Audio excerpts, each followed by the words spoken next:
Hello, guys. Good morning. Good morning, sir. Good morning, sir.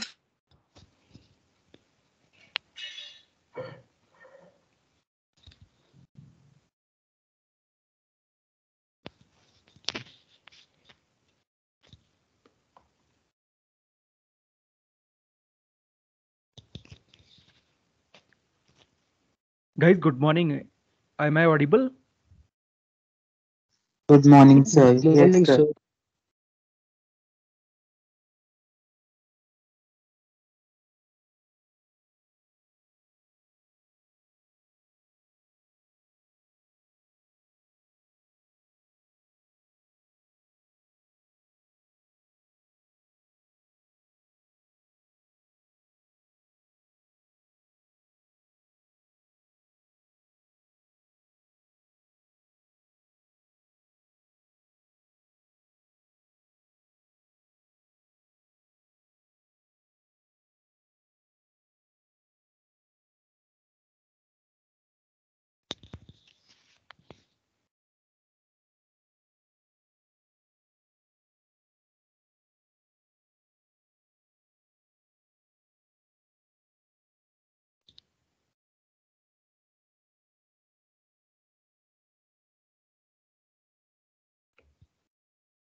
Guys, am I audible? Yes, sir. Yes, sir. Yes, sir. Yes, sir. Yes, sir.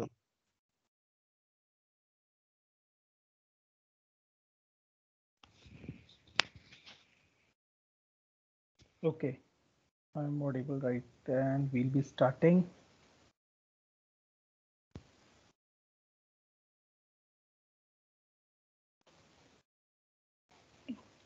So the screen is clear and I am audible, right?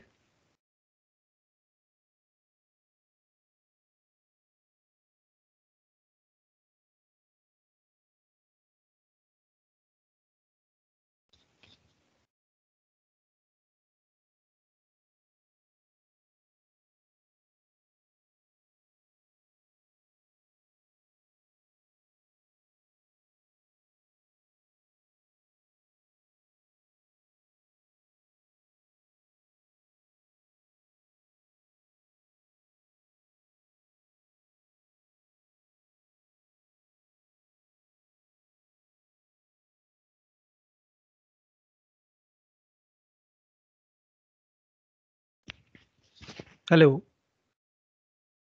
Yes, sir.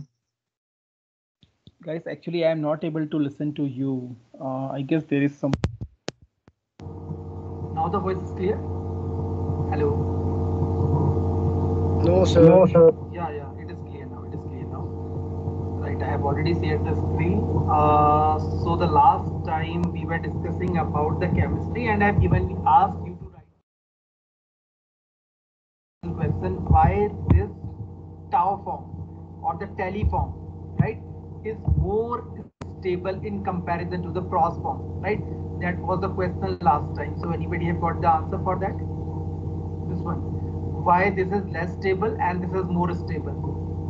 So this was the question that I have asked last time, right? So this was the thing. This was the thing. The tally tautomer. So basically, imidazole nitrogen at position number 3, right? When the alpha is very close. So right, that was told as a pros one, right? And when this hydrogen is at distant side, right, it is called as the tally one, right?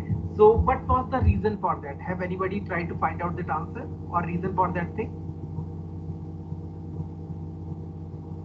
We were saying that tally form is more stable in comparison to the pi form. So any particular reason for that?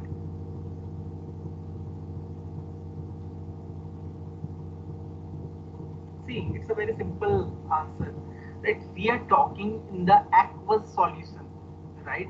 So basically, aqueous solution means in the body, it means the water, right? It could be a buffer. So basically, when we are talking about the buffer, there will be the H positive ion, hydronium ion, which we call, right? So basically, if this histamine is basically placed in the hydronium ion in the body, right? What will happen? the nitrogen will get protonated, right? If that is a tally one. Tally means if it is away from this NS2 or the NS3, now it is proton in the protonated form. For example, if it is a distance, so this positive charge and this positive charge will be at some distance, right? So there will be no repulsion. But if we talk about the pi form, right, in the pi form, this will be protonated. This nitrogen will be protonated, and the positive charge distance will be very close. So there will be a charge repulsion, positive charge repulsion. So that is why the tally form is more stable, right? Due to the repulsion, the tally form is more stable because that positive charge separation is separated by a larger distance, right? In comparison to the pi one, right? So today what we are going to discuss this thing. So right, so today we are going to discuss about the antagonist, right? So now I am audible, the screen are very clear, I hope. Yes, sir. Okay. So basically, why we are going to talk about H1 antagonist. Right? When we talk about the H1 antagonist according to the pharmacology, right? So basically, we have first generation one and the second generation one. So basically, when we talk about the first generation, let me open the pen. First generation inhibitor or the first generation H1 inhibitor, they are called the classical antihistamine, right? They basically have a property that they are sedative, right? They are basically sedative in nature, right? Then comes the second generation, which are actually non-sedative and far better than the first generation. So this is the major classification when we talk about the pharmacology, right? So basically, if you are talking about the H1 receptor, so basically the histamine is basically affecting the H1 receptor, and that is actually influencing the allergic reaction, right? So that's why we require the H1 antagonist, right? So we'll be discussing this thing in today. So basically, if we look at the general structure of these molecules, H1 antagonist. So basically, this is the type of pharmacophore, right? The common structure is like this. AR means the aryl rings, right? It can be the heteroaryl, it can be a carbocyclic ring, right? A benzene ring or a heteroaryl ring, right? Then we have a X, then we have a some separation distance, then we have a nitrogen, which is again could be the primary, secondary, or tertiary, right? So basically, I'll be starting with this thing. So first thing what we have a AR is aryl, right? We know that thing. We have already studied this thing in last year only, right? So basically, aryl can be anything. It can be phenyl, it can be substituted phenyl, right? So benzene and substituted benzene basically, or it can be in heteroaryl group. Heteroaryl, right? The pyridine ring can be there, right? The pyridyl, right? So we have learned the last time the heterocyclic chemistry, so we know what is pyridyl is. Pyridyl is basically a pyridine attached, right? A benzene with the nitrogen at one of its carbon, right? So it's called a pyridine, right? So what the second can have? The second group can have a substitution. It can have a methyl dimethyl type of molecule, right? So basically they have a two position where the methyl can be substituted, methyl or alkyl can be substituted. So one is the second position and one is the fourth position. So we'll be discussing that thing, how that second and the fourth position will influence the activity, right? Then we have again the two aromatic system may be linked as in tricyclic antihistamine. So this can be these two aromatic rings can be free or they can be bridged, right? They can be bridged to overcome their rotation.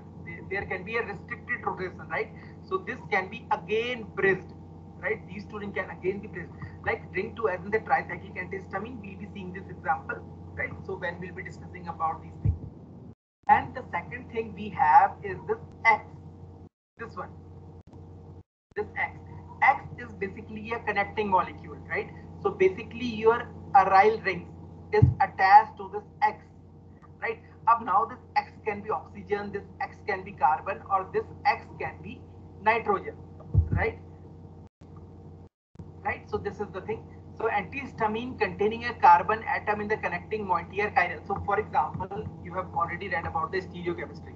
Now, for example, if this X becomes C, right? If this X becomes C over here, what will happen?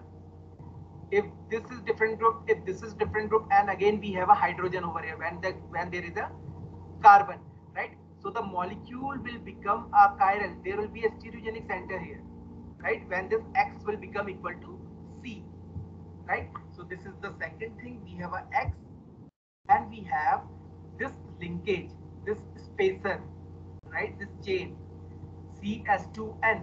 This can be an alkyl chain, this can be a methyl, this can be a propyl, this can be anything, right? So basically the CS2N group represent a carbon chain which is typically H1 antagonist, consists of 2 or 3 atoms. So basically methyl, ethyl and the propyl. So basically when you are talking about the antihistaminic agent or the H1 antagonist, they basically have the 3 carbon chain, right? So this is the third thing.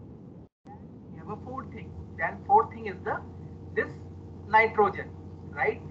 What could be the configuration of this nitrogen? Will it be the primary? Will it be the secondary? Will it be the tertiary? Right? So that is the thing. So basically, a basic terminal amine function present in the many of the first generation or the classical antihistamine. So what they do? So basically, the amine may also be the part of the heterocyclic structure. So what the main thing is this R and the second R can be the methyl group, right? It could be a tertiary amine. It could be a tertiary amine. And the second thing what we can have, we can just cyclize this thing. This thing can be cyclized. For example, we can add a piperidine ring, we can add a piperazine ring, or we can add a pyrrolidine ring, where this nitrogen can be cyclized, right? So this is the basic structure requirement for the antihistaminic agent, basically the H1 antagonist, right? So this is the thing.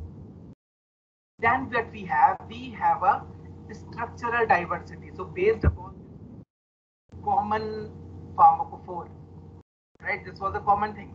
So how we can classify these things? We can have the propylamine type of molecules. Propylamine means methane, ethane, and the propane, right? Everything is same. See, here it is same, here it is same. The X is the carbon, right? And the nitrogen is again the R and the R. So we are saying it's a propylamine. Propylamine, why? Because this is now fixed, right? We have a 2 methyl and X is also substituted with the carbon, right? So 1, 2 and 3. So propyl amine, or we can say them alkyl amine, right? Then there is an ethanolamine. Ethanolamine, for example, see, methane, ethane, methane, ethane and oxygen, OH functionality, right, with the amine. So these type of molecule are called the ethanolamine, right? Then we have ethylene diamines, but we have ethylene diamine. See how this X is substituted with the nitrogen, right? So both sides we have a nitrogen, right? And in the bridge we have methane and ethane. So ethylene diamine, one amine and the second amine. So ethylene diamine. The third thing we were talking about, to bridge these aromatic rings, to bridge these aromatic rings. So we have the phenothiazines.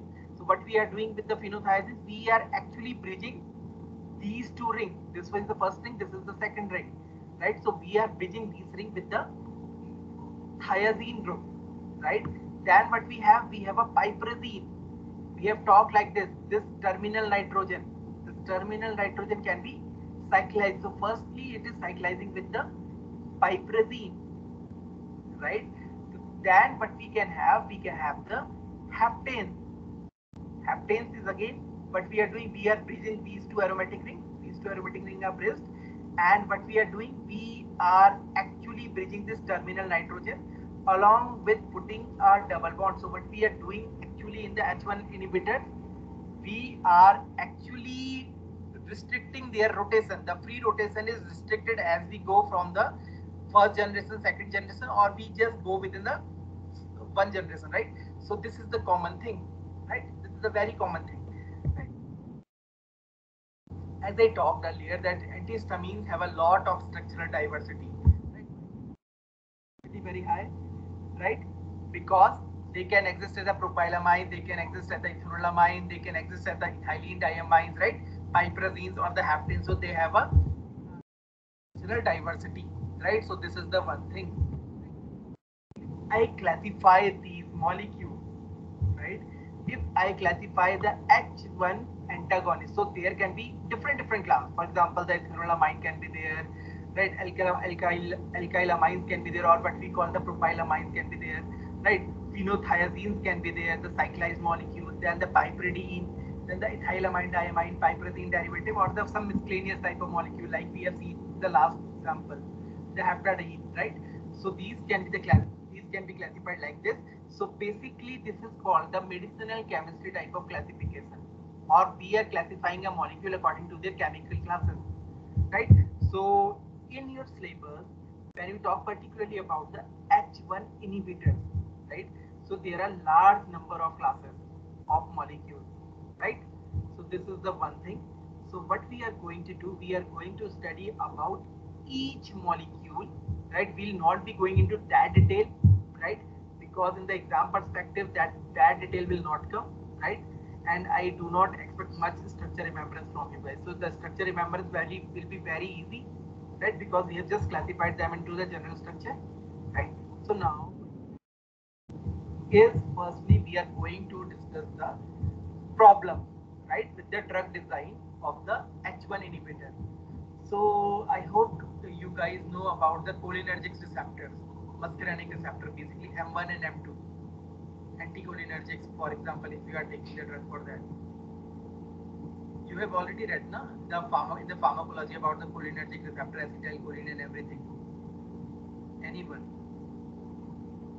Yes or no?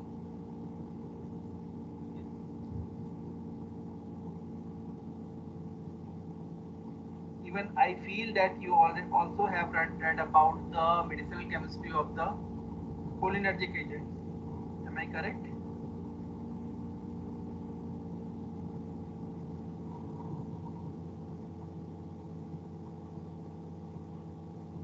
Anyone? Yes, sir. Okay. So basically now if you have read about that thing, see what is the common thing there, I just show you. Right. So when you talk about the drug structure, right?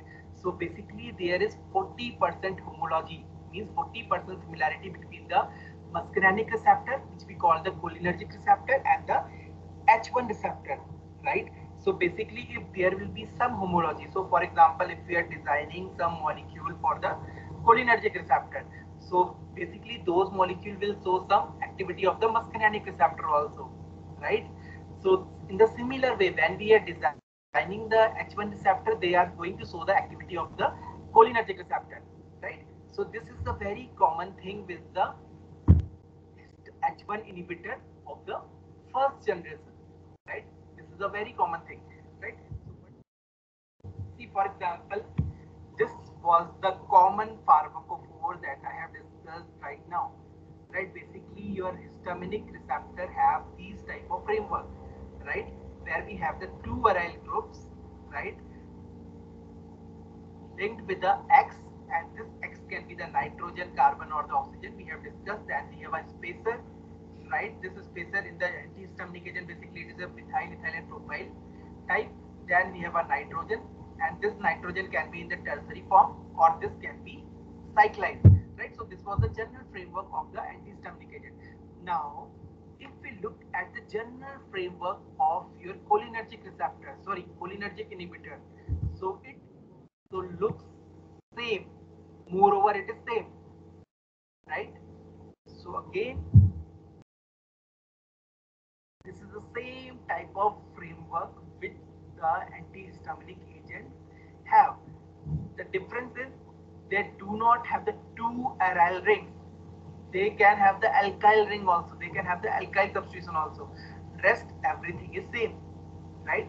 This CS2 is again a chain, is in the chain form. There is again a X, and there is again a nitrogen substituents, right? So for example, if you look at the structural framework of the cholinergic receptor and the antihistaminic receptor, they are same, right? So अगर अब same होगा तो क्या problem होगी? Basically all the antihistaminic agent if you are using, they will be showing the effect of anticholinergic effect, the side effects of the acetylcholine, sorry, yes, acetylcholine, right?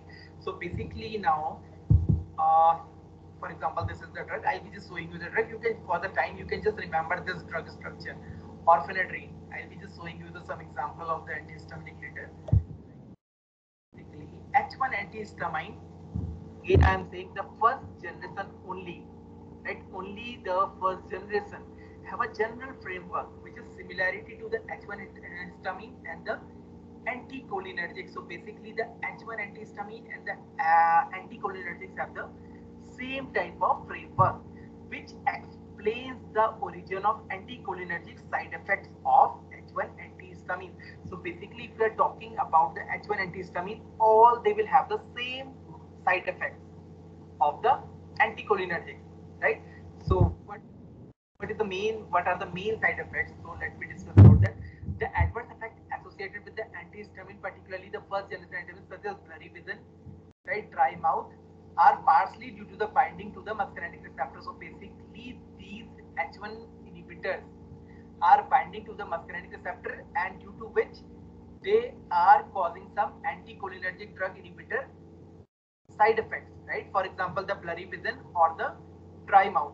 The second important thing, for example, if we are cyclizing these antihistaminic molecules, right, for modifying the drug, we are just cyclizing the antihistamine. For example, I have talked about that we have, for example, this was the X, and we have two aromatic ring, one at a side, right? So what I was doing, I was just trying to minimize the rotation here by hindering this group by either adding the phenothiazine or making a heptadine. So I was just interested in removing the free rotation, right? So when I am removing the free rotation, the molecule will become more lipophilic, right?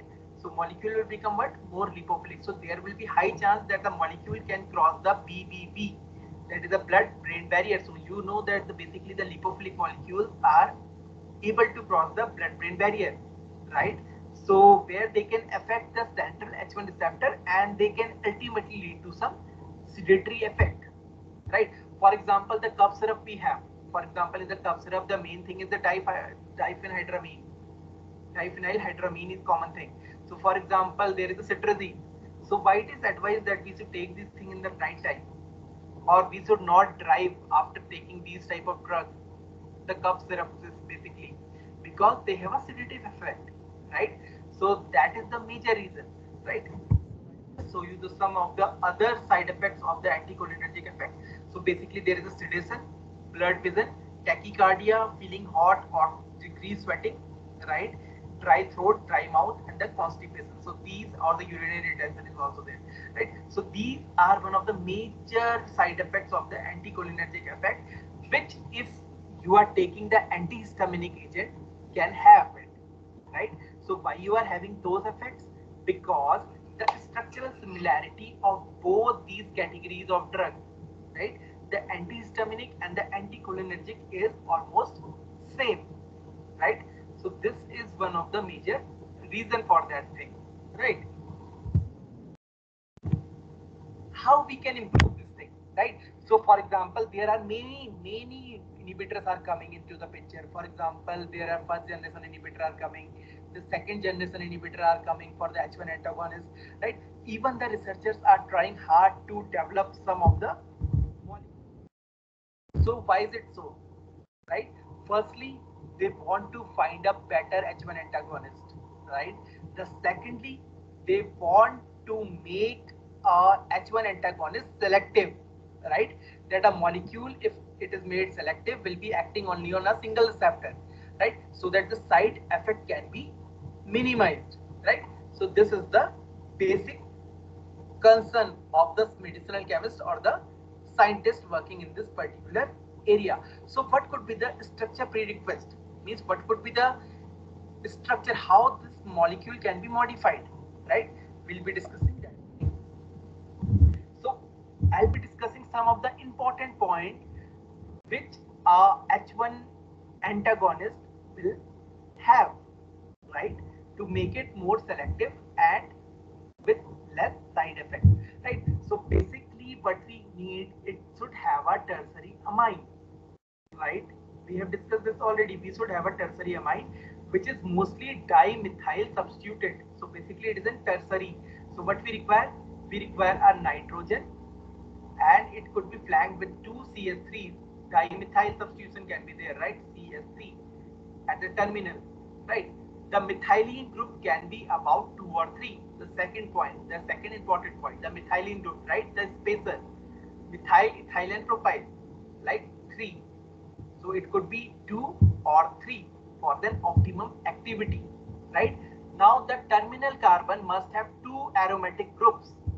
Terminal carbon, the starting carbons, we can say the nitrogen as a starting, or we can say the carbon as a starting, right? So this carbon should have the two aromatic ring, Ar and the Ar, right? So this would have the two aromatic ring, right? Now this aromatic ring can be a heteroaryl ring also. For example, we have talked about it can be a pyridine ring also. And the second thing what it can have the methyl groups, right? It can have a hydrogen, but it can have a methyl group too, right? So the methyl group can be substituted at the position number 2 and the position number 4, right? So this is the common thing. So I'll be just erasing this thing.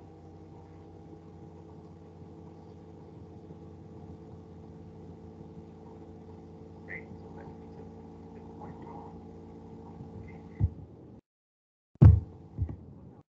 We have alkyl substitution in these aromatic ring is important, right? Because it influences the selectivity. So here it is the main point, right? So for example, if you are increasing the alkyl substitution at the C4th position, right, anticholinergic activity decreases and the antihistaminic activity increases, right?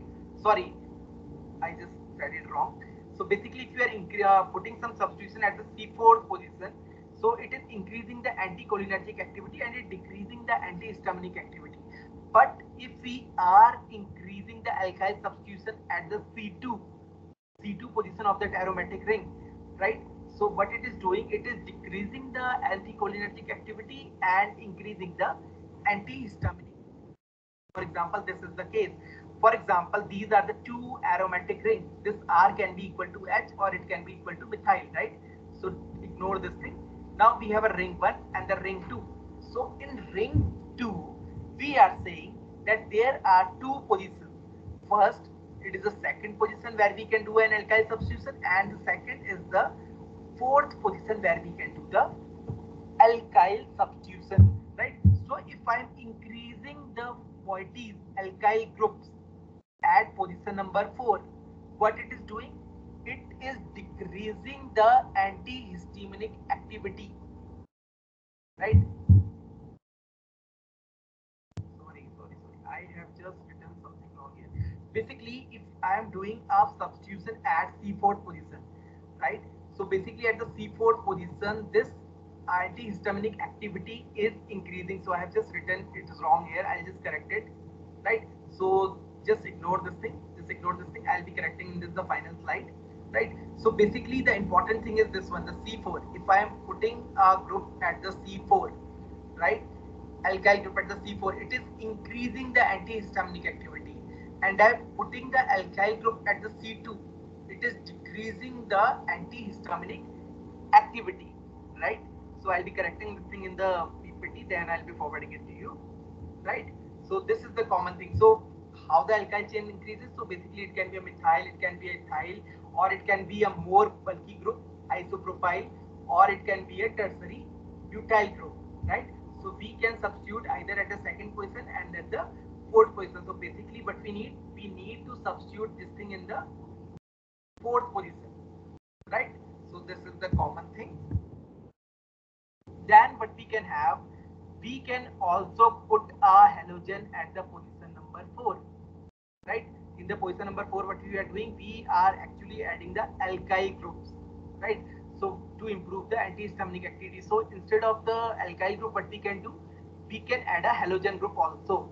So can anybody tell why we are replacing, or why is the choice that we can put a alkyl groups at the fourth position, or we can substitute it with the halogen? Is there any similarity between the alkyl groups and the halogen? Anything like that? If you have read the medicinal chemistry, and last year or last year, I don't know. So is there any similarity if I put a alkyl group at the fourth position or if I put a halogen at the fourth position? So the something will be common or it will change something? Means why it is showing the high potency? Why the alkyl group at the fourth position and why the halogen group at the fourth position is showing the high activity? Can anybody comment on this thing? Anyone? Means what you have a benzene ring, right? अब benzene ring में हमारे पास क्या है? हमारे पास fourth position है, right? तो fourth position में हम लोग क्या कर रहे हैं? या तो हम एल्काइल चेन्स बढ़ा रहे हैं, right? I am putting the methyl, ethyl, propyl, isopropyl और टर्सरी ब्यूटाइल, राइट? और what I am doing, I am putting a halogen at the position number 4. So basically I am saying that the activity is improving. So is there anything common between a halogen or an alkyl group? Sir, electron donating group. No. Anything more? See, the important thing is the size. The size is basically imparting the lipophilic character, right? Basically, the halogen shows the inductive effect more, right? In contrast to the alkyl group. So basically, what we have a when we have a halogen and we have a alkyl group. So basically, both these are the lipophilic group. They actually increase the electron density and they are bulky group, right? So they are actually increasing the steric hindrance there, right? They are actually increasing the steric hindrance and at the same time they are increasing the lipophilicity, both the alkyl and both the halogen, right? So this is a very common thing, right?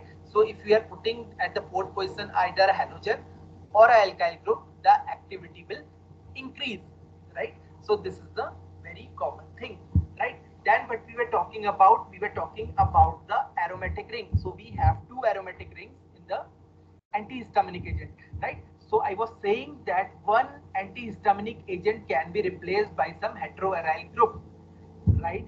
Heteroaryl group can be anything. Then the benzene, basically it against the carbon there will be some it can be a nitrogen or an oxygen or a sulfur, right? So basically any hetero group other than the carbon, right, in a ring. So basically if we are adding a 2-pyridyl group, 2-pyridyl means pyridine ring, right? If you are replacing the second aromatic or the second benzene or the phenyl ring with the this thing, pyridine, it is actually increasing the histaminic selectivity, right? So this is the again a point that for the max potency, the terminal carbon must have the R configuration. Right now, again the stereochemistry is coming into the picture. See, the first thing when a molecule will be chiral, right? So if I look at the structure, so what we have an X, we have here two benzene, right? One is this phenyl ring and this is the second phenyl ring, right? And if it is a carbon, if it convert to the axis C, so we have a hydrogen also to do what? To complete it valency, right? So this is the, again a part of the spacer. This is the spacer and this is the nitrogen, right? So this is the common thing, right? So now if this is an aromatic ring, this one is the aromatic ring. It's very hard to draw in the laptop. So basically it is an aromatic ring. And for example, if this is the heteroaromatic ring, HAR, right? If now see, this is a carbon, this group is different, this group is different, right? This group is again different. This is spacer because, right? Here it will be a CS2 type of thing, right? And it is a hydrogen over this side, right? So what will happen? Basically, there will be a chiral center, right? All of you might be agreeing with me this time because last time we have learned about the stereochemistry, and in the stereochemistry the important thing was the presence of a chiral center. And कब chances होंगी कि वहां पे chiral center होगा? When the carbon is substituted by 4 different atoms or substituents, right? So the same this case is arising here, right? We have two different rings, we have a hydrogen and we have a different molecule, different substituent at this side. So basically a carbon is having all the 4 different type of substitution, and if it is this, if it is having 4 different types of substitution, what could be the thing? have it could be chiral in nature, right? So if it is chiral in nature, for an optimum antihistaminic activity which we require an R. So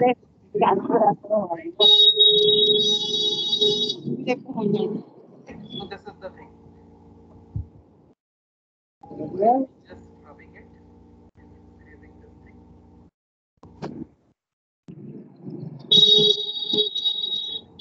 And if somebody, okay, right? So the important take-home message is halogen at the C4 increases the potency, and 2-pyridyl ring increases the histaminic selectivity, right? So this thing is important. So what we require in a molecule, we require that the two heteroaryl groups are different, should be different. One should be a pyridine, one should be a benzene ring, and in the benzene ring there should be the substitution at the position number 4, right? So these are the common things, right?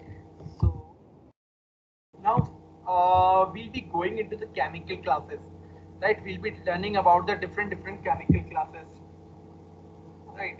So if any question is there, you may ask.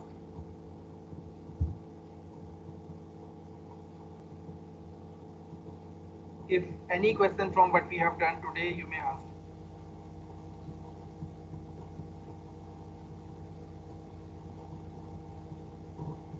Anyone? If someone has not got any point, if someone is having problem with anything, so they may ask.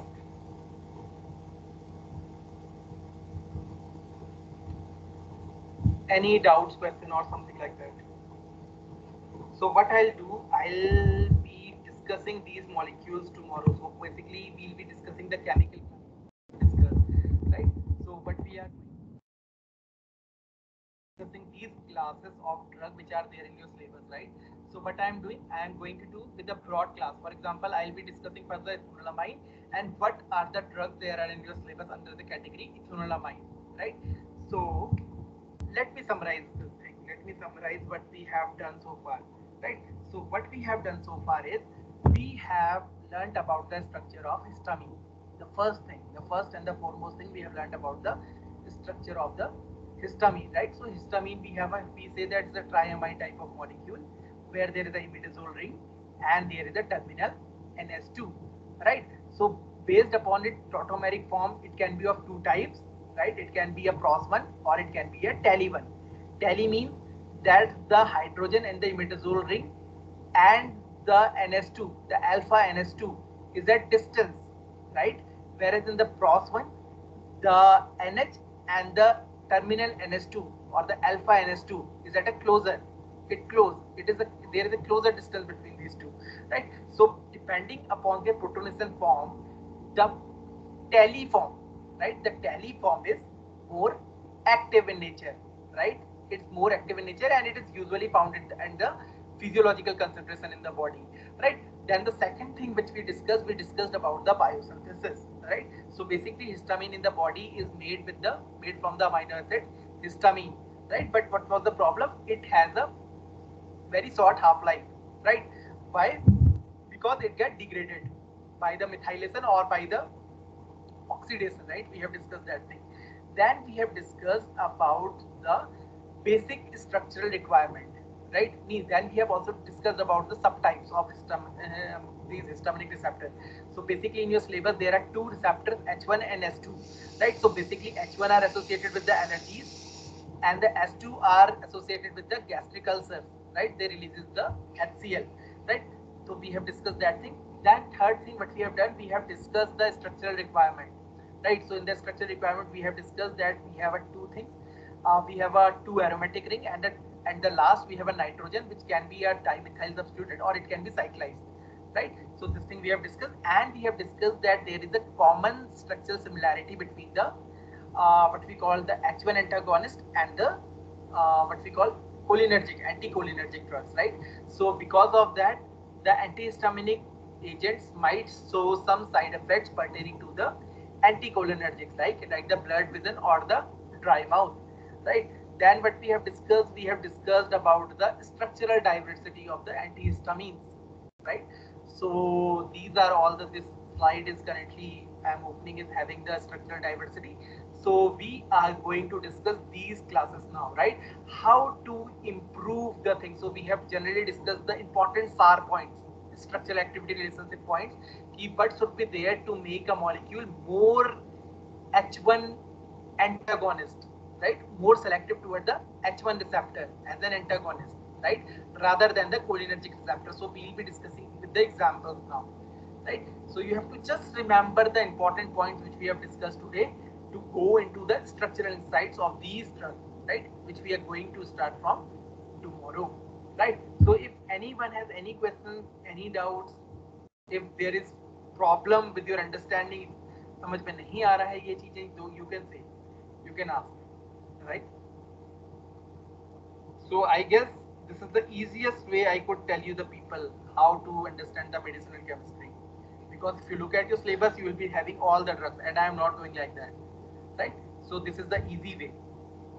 So if anybody still have some doubts, queries or questions, they may ask.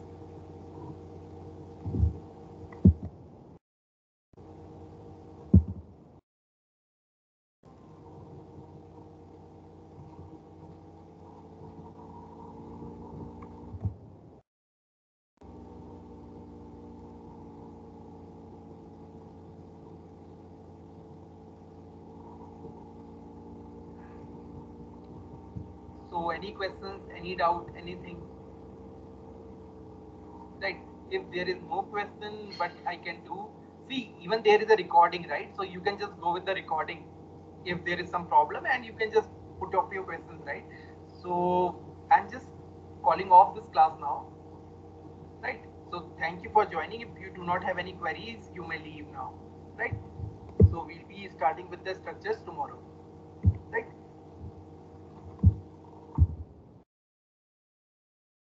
Thank you, sir. Thank you, sir. Thank you, sir. And if someone has doubt, they can ask.